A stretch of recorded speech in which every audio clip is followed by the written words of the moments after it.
हरे कृष्णा। शील प्रभुपाद की जय। Shrimad Bhagavatam canto third chapter fourth text 16 के आगे 16 से। हे प्रभु, विद्वान मुनियों की भी बुद्धि विचलित हो उठती है जब वे देखते हैं कि आप समस्त इच्छाओं से मुक्त होते हुए भी सकाम कर्म में लगे रहते हैं, अजन्मा होते हुए भी जन्म लेते हैं, अजय काल के नियंता होते हुए भी शत्रु भय से पलायन करके दुर्ग में शरण लेते हैं, तथा अपनी आत्मा में रमण करते हुए भी आप अनेक स्त्रियों से घिरे रहकर गृहस्थ जीवन का आनंद लेते हैं। ये दोनों जो बातें हैं, दो प्रकार की बातें। अगर हम साधना भक्ति कर रहे हैं और हम धीरे धीरे साधना में सिद्ध हो रहे हैं, तो हम जिन चीज़ों को छोड़ते हैं उसको फिर से नहीं पकड़ते हैं। जैसे यदि किसी ने संन्यास आश्रम ले लिया तो उसको फिर से गृहस्थ आश्रम नहीं लेना होता है, नहीं लेना चाहिए। इसी प्रकार जब हम आत्मा के स्तर पर पहुंच जाते हैं तो हम भौतिक कार्य नहीं करते हैं, क्योंकि हमें अच्छा नहीं लगता है वो कार्य करना। तो यदि परम भगवान ऐसा कार्य करें कि विवाह करें 16,108, सारे रानियों के लिए महल बनाएं, फिर अपने आप को 16,108 विस्तार में विस्तारित करें, तो आश्चर्य की बात होगी ना। कोई भी साधारण मनुष्य सोचेगा ये कैसे भगवान है, हम लोगों को सिखा रहे हैं कि तपस्या करो, हम लोगों को सिखा रहे हैं कि तुम आत्मा हो, और खुद एंजॉय कर रहे हैं। ये कॉमन बुद्धि सोचती है, कॉमन बुद्धि। लेकिन जो आचार्य गण हैं, बहुत अच्छे शुद्ध भक्त हैं, उनको पता है कि ये भगवान क्यों कर रहे हैं। हमें पता नहीं है, पर उनको पता है कि ये भगवान लीला कर रहे हैं। उसके पीछे कुछ कारण था। भगवान ने जो लीला किया, कुछ समझाना चाह रहे थे, कुछ किसी और का कोई मतलब था जिसके कारण ये सब लीलाएं हुई हैं। पर यहाँ पे कह रहे हैं कि विद्वान मुनियों के भी मन विचलित होते हैं आपके इन कार्यों को देख करके। ऐसे कार्य जो दो बिल्कुल विपरीत कार्य है। जैसे आप अजन्मा हैं फिर भी जन्म ले रहे। भगवान ने कहा है खुद, अजो अपि सन अव्ययात्मा भूतानाम ईश्वरोपि सन। मैं अजन्मा हूं, मैं सारे जीवों का मालिक हूं, ऐसा अर्जुन को भगवान बोल रहे हैं। फिर भी भगवान ये भी बोल रहे हैं, जन्म कर्म च मे दिव्यम एवं यो वेत्ति तत्वतः। जो मेरे जन्म और कर्म को समझ जाएगा कि मेरे जन्म और कर्म दिव्य है, उसका फिर से जन्म नहीं होगा। तो यही बात समझना है हमें कि भगवान क्यों जन्म लेते हैं, भगवान क्यों लीला करते हैं। भगवान अजन्मा है। भगवान को बहुत सारे विवाह करने की आवश्यकता नहीं है। भगवान को स्त्रियों के साथ कुछ लीला करने की आवश्यकता नहीं है, फिर भी भगवान कर रहे हैं। तो ये समझाते जब हैं हमको आचार्य, तब हम समझते हैं। और यदि भगवान के प्रति श्रद्धा और प्रेम रहेगा तो भी हम समझते हैं। दोनों चीजें आवश्यक है, अदरवाइज नहीं समझ सकता है कोई भी व्यक्ति। हे प्रभु, आपकी नित्य आत्मा कभी भी काल के प्रभाव से विभाजित नहीं होती और आपके पूर्ण ज्ञान की कोई सीमा नहीं है। इस तरह आप अपने आप से परामर्श लेने में पर्याप्त सक्षम थे, किंतु फिर भी आपने परामर्श के लिए मुझे बुलाया, मानो आप मोहग्रस्त हो गए हों। यद्यपि आप कभी भी मोहग्रस्त नहीं होते, आपका यह कार्य मुझे मोहग्रस्त कर रहा है। ये बहुत महत्वपूर्ण बात है, बहुत महत्वपूर्ण बात है। जैसे कोई व्यक्ति बड़ा है, टीचर है, गुरु है, और गुरु यदि किसी अपने शिष्य के पास जाए परामर्श लेने, तो शिष्य सोचेगा फिर ये मेरे गुरु कैसे हुए। इनको ही नहीं पता है जीवन में करना क्या है, तो मुझे क्या शिक्षा देंगे, है ना। तो शिष्य गुरु के पास जाता है, पर गुरु शिष्य के पास शिक्षा लेने के लिए नहीं आते हैं। गुरु को पता होता है कि मुझे करना क्या है। पर यहाँ क्या हो रहा है कि भगवान कृष्ण उद्धव जी को सब कुछ बता रहे हैं।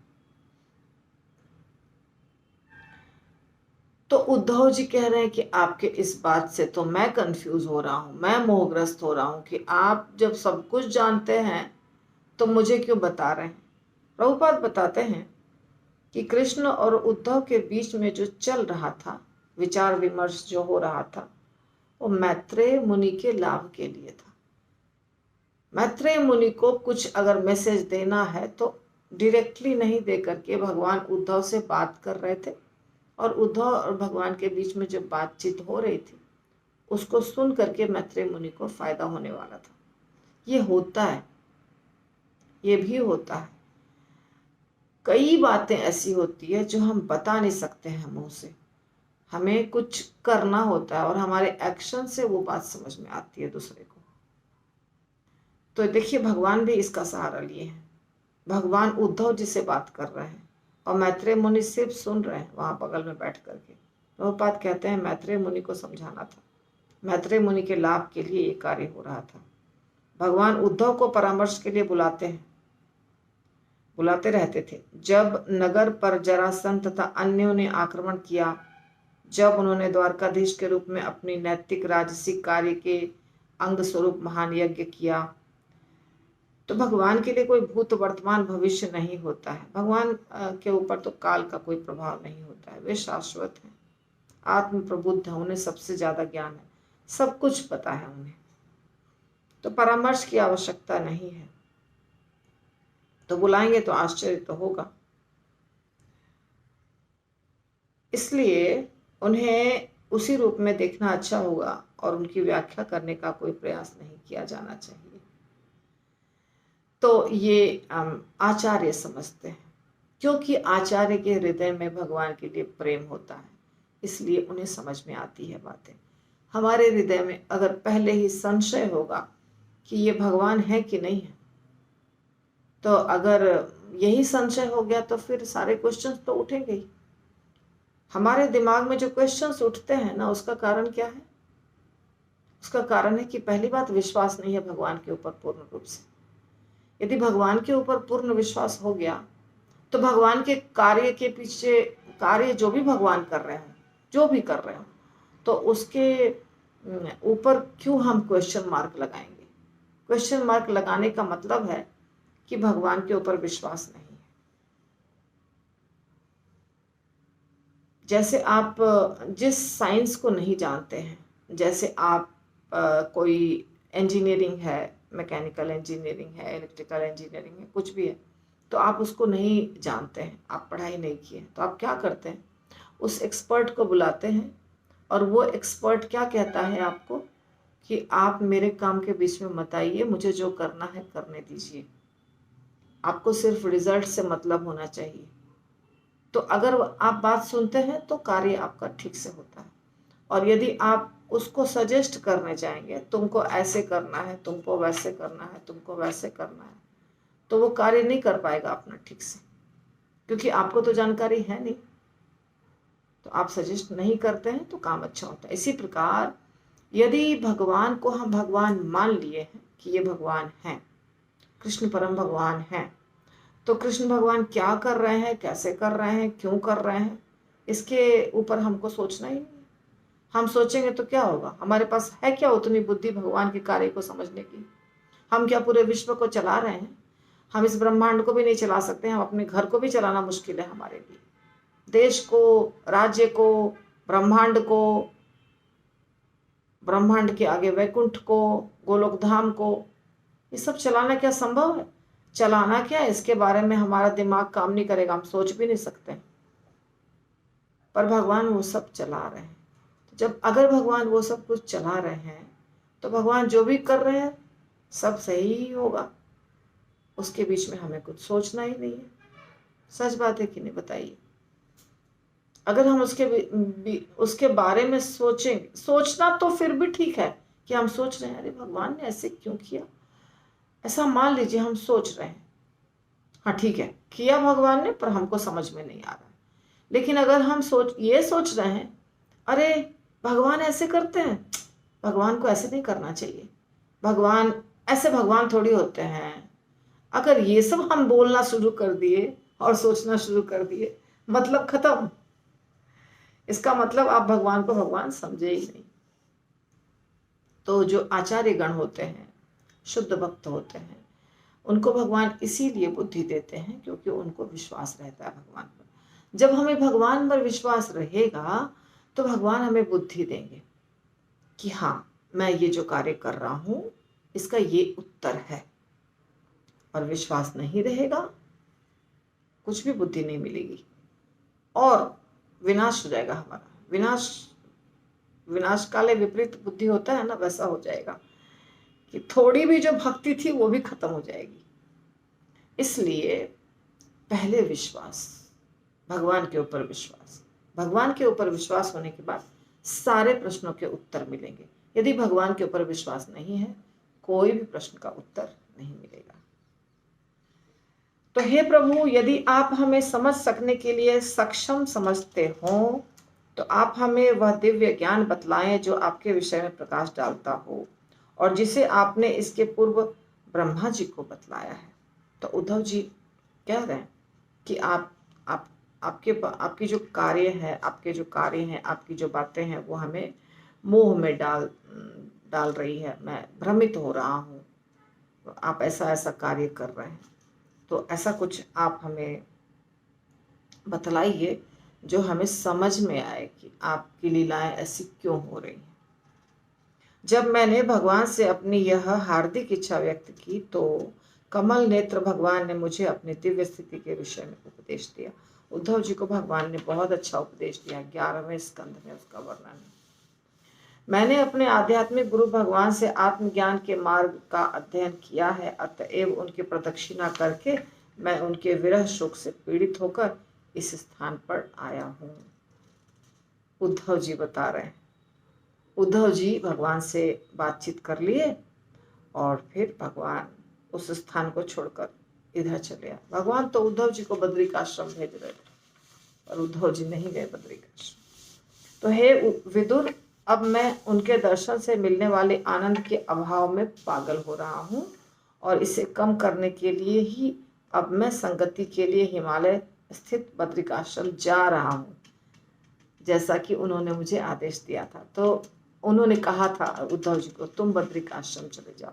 भगवान अब लीला समाप्त करके जाने वाले हैं ना, तो भगवान को जो जिसको आदेश देना था, जो करना था, वो सब करके फिर भगवान जाते हैं। तो उद्धव जी को उन्होंने कहा था तुम बद्रिकाश्रम चले जाओ। सेवा समाप्त हो गई, यहाँ पे कुछ था ही नहीं करना किसी को। भगवान भी चले जाएंगे। सारी गोपियां, राधा रानी, सबको भगवान ने भेज दिया। द्वारका नगरी को समाप्त कर दिया, वंश को समाप्त कर दिया और भगवान भी चले जाएंगे। तो इसके बीच में अब उद्धव जी का यहाँ कुछ कार्य नहीं है। पांडवगण भी चले गए, सब अपने अपने स्थान पर चले गए, जिसको जो करना था धीरे धीरे। तो वहां बद्रिकाश्रम में नर और नारायण ऋषियों के रूप में अपने अवतार में भगवान अनादिकाल से समस्त मिलनसार व्यक्तियों के कल्याण हेतु महान तपस्या कर रहे हैं। उद्धव जी बता रहे हैं कि वहां पे भगवान तपस्या कर रहे हैं, अर्थात इस समय भगवान तपस्या कर रहे थे जिस समय की ये बात हो रही है। नर नारायण रूप में, नर और नारायण धर्म के पुत्र हैं ये दोनों। कहते हैं कि कृष्ण और अर्जुन ही नर और नारायण थे। जो भी हो, तो नर और नारायण तपस्या कर रहे हैं आदिकाल से सबके कल्याण के लिए। तो वहीं मैं जा रहा हूँ, उद्धव जी कह रहे हैं विदुर जी को। तो सुखदेव गोस्वामी कहते हैं, उद्धव से अपने मित्रों तथा संबंधियों के संहार के विषय में सुनकर महान विदुर ने अपने दिव्य ज्ञान के बल पर अपने असह्य शोक को प्रशमित किया। तो विदुर जी को तो कुछ पता नहीं था। विदुर जी चले गए थे घर छोड़कर। विदुर जी बहुत लंबे समय से घर छोड़े हुए थे, सब तीर्थ स्थल में घूम फिर रहे थे, भ्रमण कर रहे थे, दर्शन कर रहे थे। जब उद्धव जी मिले तो उन्होंने पूछा क्या हुआ, कृष्ण कैसे हैं, बलराम कैसे हैं, सबके बारे में पूछा। कुछ भी पता नहीं था। महाभारत हो गया, सब कुछ हो गया, पर उनको कुछ भी पता नहीं था। तब उद्धव जी बताते हैं ये सारी बातें।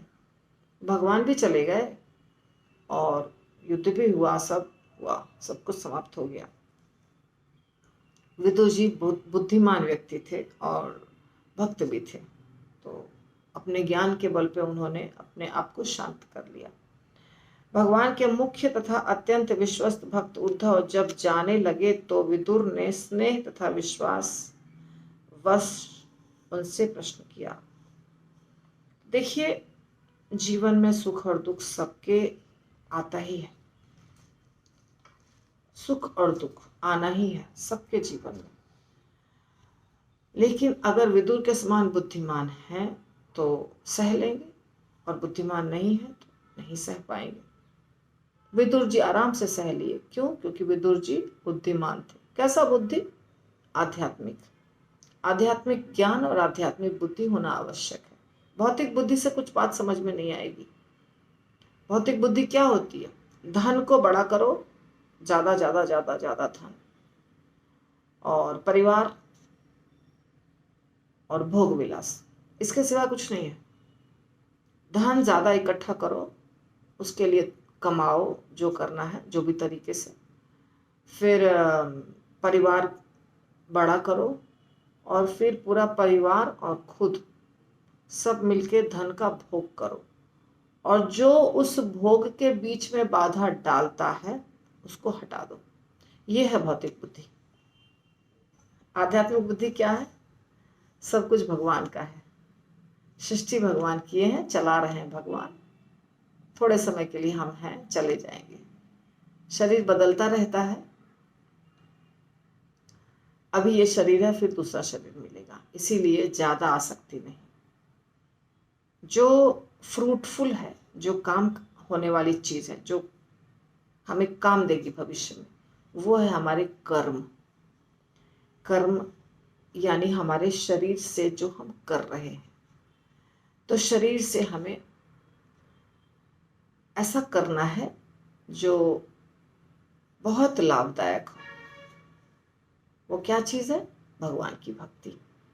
थोड़ा थोड़ा लाभ देने वाला जो चीज है वो है पुण्य कर्म, और भगवान की भक्ति सदैव सबसे ज्यादा लाभ देने वाला है।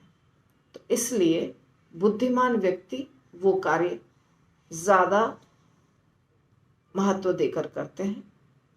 शरीर चलाना तो सबको है ही, वो एक अलग बात है। यही फर्क है, बेसिक अंतर यही है।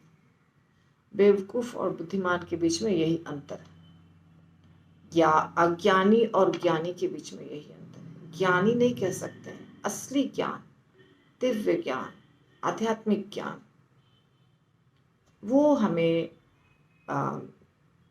सही रास्ता दिखलाता है, और भौतिक ज्ञान हमें सही रास्ता नहीं दिखलाता है। तो विदुर जी ने प्रश्न पूछा भगवान से, नहीं, उद्धव जी से।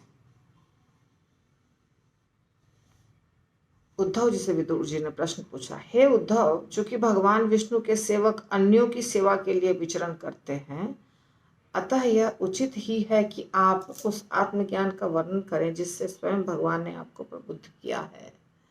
तो विदुर जी कह रहे हैं, अरे तो बहुत बड़ी बात, बहुत अच्छी बात है कि आपको भगवान ने ज्ञान दिया, तो हमें बता दीजिए वो ज्ञान।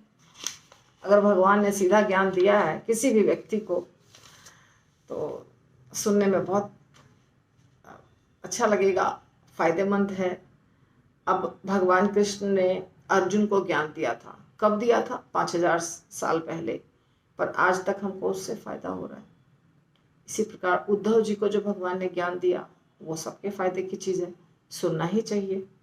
उद्धव जी फिर कहना शुरू करते हैं। उद्धव जी कहते हैं, आप महान विद्वान ऋषि मैत्रेय से शिक्षा ले सकते हैं, जो पास ही में हैं और जो दिव्य ज्ञान की प्राप्ति के लिए पूजनीय हैं। जब भगवान इस मर्त्यलोक को छोड़ने वाले थे तब उन्होंने मैत्रेय को प्रत्यक्ष रूप से शिक्षा दी थी। तो उद्धव जी तो जा रहे हैं बद्रिकाश्रम।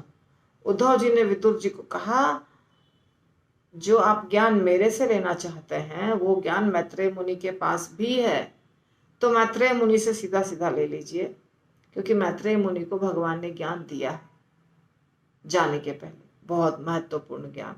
तो मैत्रेय मुनि से ले लीजिए। मैत्रेय मुनि और विदुर का संवाद बहुत लंबा है भागवतम में। फिर सुखदेव गोस्वामी कहते हैं, अब देखिए कुछ भक्त मुझे कहते हैं, माता जी आप ज्ञान क्यों सुनाते हैं? आप कथा सुनाइए। अब बताइए मैं इसमें कहाँ से कथा ले आऊं? जब ज्ञान की बातें लगातार हो रही हैं तो मैं कथा कैसे ले आऊं? तो ज्ञान की बातें तो सुनना पड़ेगा। अब आपको अच्छा लगे या बुरा लगे, ज्ञान दिया है भगवान ने तो वो ज्ञान तो हमको सुनना पड़ेगा, सुनना ही चाहिए। हाँ, ये बात मैं मानती हूँ, मैं वीडियो बना रही हूँ इससे मुझे समझ में आ रहा है। वैसे तो क्लास में आप बैठते हैं और मैं कुछ भी बोलती हूँ आप सुनते रहते हैं, मुझे पता ही नहीं चलता है कि आपको समझ में कितना आया कितना नहीं। पर वीडियो बनाने के बाद एक बात समझ में आ गई कि आपको बहुत सारी बातें समझ में नहीं आती हैं। ज़्यादातर भक्तों को वो सिर्फ सुनते हैं। तो सिंपल भाषा में, सरल साधारण सरल भाषा में और हल्का फुल्का ज्ञान सबको समझ में आता है। बहुत डिफ़िकल्ट ज्ञान, बहुत कॉम्प्लिकेटेड ज्ञान, बहुत मुश्किल ज्ञान समझ में नहीं आता है। तो अभी से मैं कोशिश करूंगी कि सिंपल भाषा में बताऊं। मैं तो कोशिश करती हूँ हमेशा सिंपल ही, पता नहीं कैसे कैसे मुझे लगता है बहुत सिंपल है समझना, शायद आपको नहीं समझ में आ रहा। तो ये समस्या है, अभी और सिंपल करने की कोशिश कर रही हूं मैं। तो सुखदेव गोस्वामी ने कहा, हे राजा, इस तरह यमुना नदी के तट पर विदुर जी से भगवान के दिव्य नाम, यश, गुण आदि की चर्चा करने के बाद उद्धव अत्यधिक शोक से अभिभूत हो उठे। उन्होंने सारी रात एक क्षण की तरह बिताई, तत्पश्चात वे वहां से चले। तो उद्धव जी यहाँ से अब इस जगह से, इस संवाद से भी निकल जाएंगे, क्योंकि उद्धव जी रुके ही नहीं। उद्धव जी का अभी 11वें स्कंद में जो भगवान कृष्ण ने उद्धव जी को संदेश दिया है, जो समझाया है, बहुत सुंदर, बहुत अच्छा ज्ञान है। हाँ, जैसे मैं आपको बता रही हूँ ना, थोड़ा डिफिकल्ट, वो डिफिकल्ट है थोड़ा, लेकिन अच्छी बात है यदि आपको समझ में आ जाए तो वो ज्ञान हमको 11वें स्कंद में मिलेगा। अभी यहाँ का चल रहा है। सुखदेव गोस्वामी ने क्या कहा कि यमुना नदी के तट पर विदुर जी से भगवान का क्या, दिव्य नाम, यश, गुण, लीला आदि की चर्चा कर ली उद्धव जी। और उद्धव जी भगवान की चर्चा सुनने के बाद और भी ज्यादा दुखी हो गए। उनको लगा कि नहीं, अब मुझे यहाँ रुकना नहीं, मैं जा रहा हूँ, और चले गए वहां से। अब राजा ने पूछा, राजा उवाचा, राजा यानी परीक्षित महाराज, तीनों लोकों के स्वामी श्री कृष्ण की लीलाओं के अंत में तथा उन वृष्णि एवं भोज वंशों के सदस्यों के अंतर्धान होने पर जो महान सेना नायकों में सर्वश्रेष्ठ थे, अकेले उद्धव क्यों बचे रहे? अकेले उद्धव क्यों बचे रहे? बाकी सब क्यों चले गए, समाप्त क्यों हो गया? उद्धव जी भी उन्हीं के खानदान के थे ना। सुखदेव गोस्वामी कहते हैं, हे प्रिय राजा, ब्राह्मण का शाप तो बहाना था, वास्तव में तो भगवान कृष्ण की इच्छा थी, परम इच्छा थी। वे अपने असंख्य पारिवारिक सदस्यों को भेज देने के बाद पृथ्वी के धरातल से अंतर्धान होना चाहते थे। उन्होंने अपने आप में इस तरह से सोचा, ये भगवान की इच्छा थी और कुछ नहीं, कि मेरे जितने सदस्य हैं, मेरे जो फैमिली मेंबर्स हैं, जो द्वारका में रहने वाले मेरे पुत्र पौत्र हैं, उनको मैं भेज दूं, उनको भेज के और फिर मैं जाऊं। इसके बारे में चर्चा पहले भी हुई है, मैंने बताया है, आप लोगों को शायद नहीं बताया है, तो जहां आएगा वहां बता दूंगी। तो अब मैं इस लौकिक जगत की दृष्टि से ओझल हो जाऊंगा और मैं देखता हूं कि मेरे भक्तों में अग्रणी उद्धव ही एकमात्र ऐसा है जिसे मेरे विषय का ज्ञान प्रत्यक्ष रूप से सौंपा जा सकता है। उद्धव किसी भी तरह मुझसे घटकर नहीं है, क्योंकि वह प्रकृति के गुणों द्वारा कभी भी प्रभावित नहीं होता। अतएव भगवान के विशिष्ट ज्ञान का प्रसार करने के लिए वह इस जगत में रहता रहे। तो उद्धव जी को भगवान इस लायक समझते थे कि वो ज्ञान का प्रचार प्रसार कर सकते हैं। प्रकृति के जो 3 गुण होते हैं उससे वो प्रभावित नहीं होते, सत्वरज और तम गुण से। इसलिए उद्धव जी बचे रहे। अब देखिए, यहाँ पे चर्चा नहीं करना चाहती थी मैं, लेकिन मैं आपको बता रही हूँ, इसकी चर्चा हुई है अलग जगह पे, क्योंकि भगवान के ही प्रपौत्र बज्रनाभ बचे हुए थे। भगवान ने सिर्फ उनको ही युद्ध में समाप्त करवाया जो देवतागण थे, जो देवतागण भगवान के खानदान में जन्म लिए थे, स्वर्ग के देवतागण।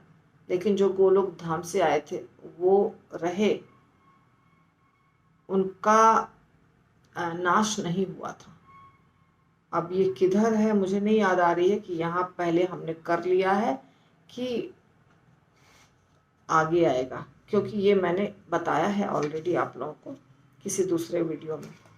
तो भगवान ने जब वो लीला हुई थी मूसल वाली, तो मूसल वाली लीला में पूरा खानदान खत्म नहीं हुआ था, सिर्फ देवता गण चले गए थे स्वर्गलोक को, जो देवतागण भगवान के खानदान में जन्म लिए थे। लेकिन जो गोलोकवासी थे वो यहीं रहे। तो बज्रनाभ जी भगवान के प्रपौत्र थे, भगवान के पुत्र प्रद्युम्न के पुत्र अनिरुद्ध, अनिरुद्ध के पुत्र बज्रनाभ, कृष्ण और रुक्मिणी के पुत्र प्रद्युम्न, प्रद्युम्न के पुत्र अनिरुद्ध, अनिरुद्ध के पुत्र बज्रनाभ। तो इनको युधिष्ठिर महाराज ने मथुरा का राजा बनाया था। तो सारा खानदान समाप्त नहीं हुआ था, पर यहाँ पे बता रहे हैं कि सिर्फ उद्धव जी बचे रहे। तो मैं कुछ नहीं कर सकती हूँ इसमें, मैं कहाँ गलत हूँ, क्योंकि मैं जो बता रही हूँ आपको ये भी भागवतम का ही है। तो सुखदेव गोस्वामी ने राजा को सूचित किया कि इस तरह समस्त वैदिक ज्ञान के स्रोत और तीनों लोगों के गुरु भगवान द्वारा उपदेश दिए जाने पर उद्धव बद्रिकाश्रम पहुंच गए और समाधि लगा लिया। भगवान ने कहा था तो वो बद्रिकाश्रम पहुंच के समाधि लगा ली। विदुर ने उद्धव से इस मर्त्य लोक में परमात्मा भगवान कृष्ण के आविर्भाव तथा तिरोभाव के विषय में भी सुना, जिसे महर्षिगण बड़ी ही लगन के साथ जानना चाहते हैं। भगवान का तिरोभाव, आविर्भाव,